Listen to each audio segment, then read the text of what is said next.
This figure, I'm just gonna say first off, I know it's gonna be cool because just by looking at it from a distance in the store, I was like, yes, bring it on, let's unbox it, let's do this.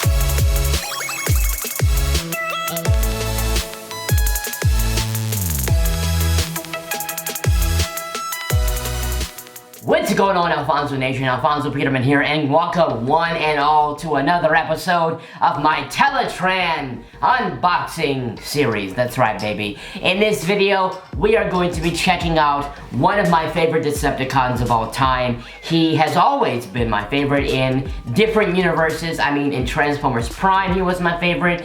In the movies, he was one of my favorites, especially like in Revenge of the Fallen. Just his overall G1 design and his contribution in the Bumblebee movie was fantastic. That's right, I'm talking about Decepticon Soundwave. Voyager class Soundwave, Wave 2 of the Siege War for Cybertron trilogy is here. I actually just recently found this in a toy hunt. I found this guy and I was like, I have to unbox him.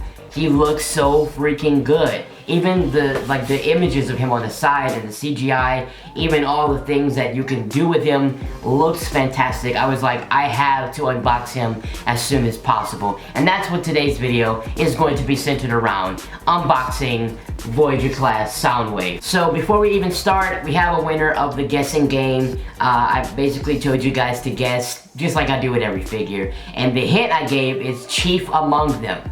And if you caught on to it, in Transformers Prime, when Ratchet was talking about the Decepticons, he was talking about the Gladiator Megatronus and how he turned revolutionary during the war, and he had a loyal following of the Decepticons, and it said Soundwave chief among them.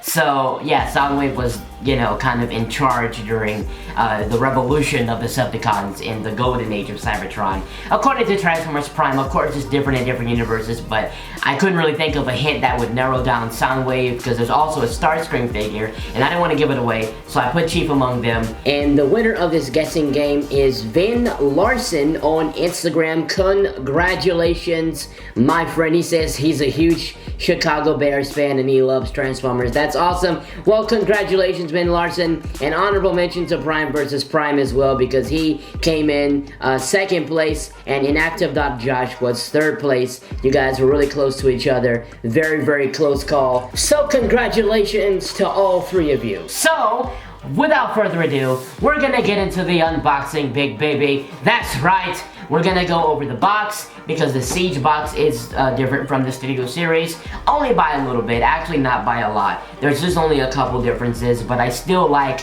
the overall aesthetic of the Siege packaging. So if you take a look at Soundwave, there he is, looking beautiful in the packaging. There's a very bad glare on the plastic, so you won't be able to see him, but I will be taking him out so you guys can see him. Big Transformers badge, kind of like on the Studio Series figures. Siege War for Cybertron trilogy badge, and Soundwave Decepticon. I like that little Decepticon name right there. I like that. I like how they have the logo and how it looks. It looks pretty cool. And one of my favorite things about the Siege packaging is that the box actually kind of like corners a little bit. So it's not like a full prism rectangular. It has this diagonal edge, and it kind of gives you more space to feature the CGI or any type of character art that they might want to put on the box. And he just absolutely looks so menacing in this picture, so I really like it. And I also like how it's not the same picture on both sides like the Studio Series. You got the action of, like, you know, Optimus Prime and all the robots that's involved in the war for Cybertron. And I believe this is on every box, so that's pretty cool. And he is a Voyager class figure. Taking a look at the back, there he is, looking fantastic. Soundwave and all the interesting, you know, accessories you can add to him and kind of make him a little bit more dynamic. And he also has a battle mode, so there he is, looking very snazzy. But the box can only say so much. You gotta take figures out and you gotta unbox him. This is Teletraan unboxing. Let's get into it, baby. I'm so ready. All right. I also love how just, you know, unboxing experiences are very simple nowadays. You know, it's not like you have to like untape like 5 different pieces of tape. It's just like 1 or 2 pieces of tape and you're done. Just open the flaps and you're done. Here we go, here we go. Oh man! my goodness, this is gonna be so cool. I am, oh my goodness. Soundwave, baby. Yo! He looks really, really good. I like how it has like that battle damage rise. Soundwave. Oh, he's in there, he's in there. One of the things I like the most about G1 figures is that you don't really have to worry about them not having enough detail, because most G1 designs are more box-like. They don't have all these little compartments and little air, like, so it's not very difficult to make it work, you know what I mean? Like, it's pretty simple, a pretty simple design. Just basically add all the details and the different compartments that you need, and they look pretty much accurate, because the box-like design, the G1 design, is very simple. It's a very simplistic design, not very difficult to construct. So that makes transformations easier and more pleasing. That makes the accuracy more easier to create, and it also just, I mean, it just brings back a lot of memories for a lot of the fans who remember these figures. I mean, Soundwave looks absolutely incredible, and I know it wasn't difficult to make this. It wasn't like a lot to do this, because, you know, the box design is not hard at all. So the accessories are very, very simple, very basic. No like huge cannons or big like weaponries. This is pretty simple stuff. So this is one of his little weapons, kind of like his little pistol. Looks pretty cool, very simple, and it does, you can collapse this part right here like that, and I believe it's for maybe like his storage and for battle, the battle mode. And then you got this little thing here. This is another weapon of his. It's kind of more like a pistol type weapon, I'm assuming, more like a little hand cannon, and it does extend out into this longer design. So maybe this is just like a longer version of the cannon. In terms of paint job, the paint job is really, really nice. It has that very nice indigo paint with a lot of really nice accents on the chest and on like the leg area. Look at the foreleg. Look at these little, the red and yellow, I mean the black. I mean, this is like really, really detailed. I really like it. Of course, the gray accents on the thighs and on the forearms, looking really fantastic. Detailing is actually really nice. This chest area has this cracked glass appearance, and I'm pretty much convinced that the reason they did this is maybe to pay homage to like one of the generations where Soundwave got punched in the chest and then like his glass cracked. I forgot what generation it was, but it was one of those that basically he got struck in the chest and the glass kind of cracked. I do actually prefer the battle damage. I love the battle damage on Soundwave. I like that beaten up, worn out look. Like, this guy has definitely been in some battle, you know, like you can definitely see it. This is how the back looks. Actually spectacular. Oh my goodness, look how fantastic that looks. The backpack actually looks like it belongs there. You know, it looks like it's a part of his back. The legs are very flush, they're very sturdy, very box-like. But again, like I said, it's unlike the Studio Series. It's not difficult to kind of construct this, because they're supposed to have this simplistic box-looking design. I mean, I freaking love it. And of course, I love this signature. I keep forgetting what this is on his chest. I think it's like a rocket launcher or something. In terms of the head sculpt, I mean, absolute accuracy. I have no complaints to the head sculpt whatsoever. He looks really, really great. I love it. And he also has some translucent plastic at the very top of his head, so when light shines through it, his eyes will glow up yellow, which is really cool. I love it.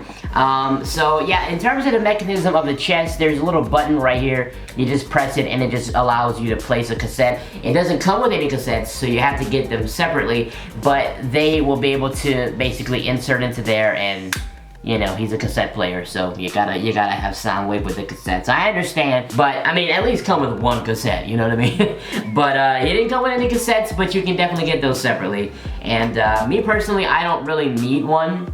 I think this figure would have done a lot better if the chest was shrunken a little bit and you gave him more details in the chest. But it really doesn't look that bad on the physical figure. On pictures, it looks like, whoa, that's big. But here, if you look at it from a distance, it's not too bad. I mean, it's not something that I would, you know, remove like a rating for. Like, you know, I don't think it's that big a deal. So I'm gonna go ahead and put the weapon in his hand, baby. Look at that. Soundwave, one of my favorite Decepticons. I mean, I just love how he's so emotionless, but don't take his lack of emotion for granted, because if you cross Soundwave, he will literally like wipe you out. And he's got Rabbit, he's got Laserbeak, he's got he's got reinforcements. Like, he's not alone no matter what he does. So I love how a part of his character design is other characters. I just love Soundwave. He is one of my favorite Decepticons. Check him out with that hand pistol. Look at that hand cannon, and he's got the other weapon in the other hand, looking fantastic. I also think it might also look cool to extend this weapon a little bit, but you can't really like move his chest that much. Maybe what if I do this? Oh, that looks cool. So I don't know if this is how this goes. It's probably not how this goes. I'm just being creative here. But I also put the weapon, like I extended it out and I put it on his arm, like his forearm, to make it look like he has like a hand,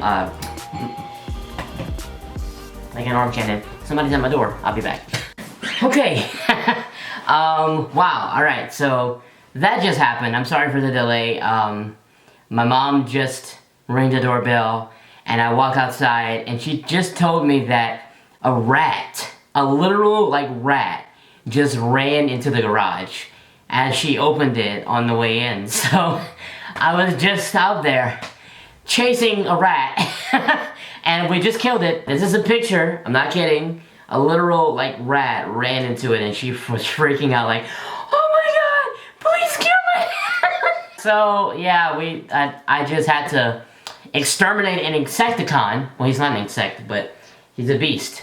A Decepticon beast. So, as I was saying, yeah, so I kind of got a little creative with it, and I just kind of made it look like he had like an arm cannon, which is pretty cool. And, so yeah, he looks really nice. I like the detail, I like the paint job. Articulation is not bad at all. His legs can spin this way. His legs can only come up to like around, oh, okay, so that's good. His legs can do the full, and then they can go back. He also has the knee articulation as well. So that's cool, and then his leg goes back all the way. Look at that, pretty nice. He does, interestingly, have articulation at the waist, which I really love. And then of course his arms can come out. It can pivot forward, it can pivot backward, actually a full 360. And he does have elbow articulation. His hands pivot in and out like this, kind of like that. And I think it's because of the transformation to fold his hands in. So the feet, not much articulation, just kind of like up and down, like back and forth. And there's no left and right articulation. And of course the head is on it looks like a ball joint. So you can say no and yes, and he actually has some pretty good head articulation as well. So paint job, really nice. I love the size. The only kink I might have about the figure is probably the lack of accessories. I mean, if you're gonna have the middle chest piece that opens for cassette, have a cassette. You know, like put a cassette, at least one, in there. So that's the only kink I have about it. But the hand cannon and this weapon here, pretty nice. Very basic detailing on the hand cannon. Very basic detailing, not that much detail, just pretty much like a round cylinder and then the end piece, as you can see.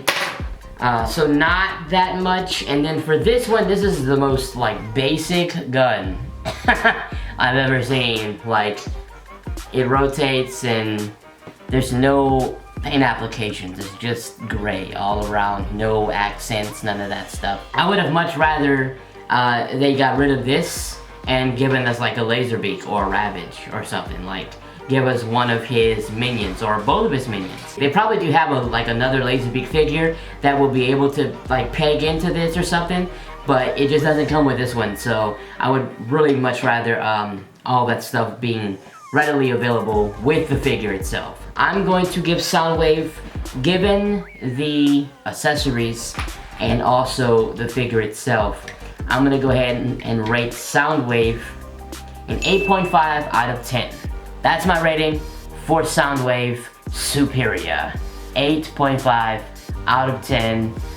Love everything. I just wish this was a lot smaller and more detailed, and it came with a cassette, and I wish its accessories was either better detailed or it came with like a laser beak and a Ravage. So anyways, you guys, if you guys want to get this figure for yourself, I do have the Amazon link in the description box below. I'm an Amazon affiliate, so if you click the link, you buy from it, you'll be supporting my channel, so I appreciate it. Anyways, guys, hope you guys enjoyed this review. Sorry it was cut short, but I literally had to go kill a literal rat that was trying to enter our house, and so that's not acceptable. Anyways, guys, hope you guys enjoyed this video. If you did, slam dunk a like on it, and as always, my name is Alfonso, and I will catch you guys on the next one. Peace out.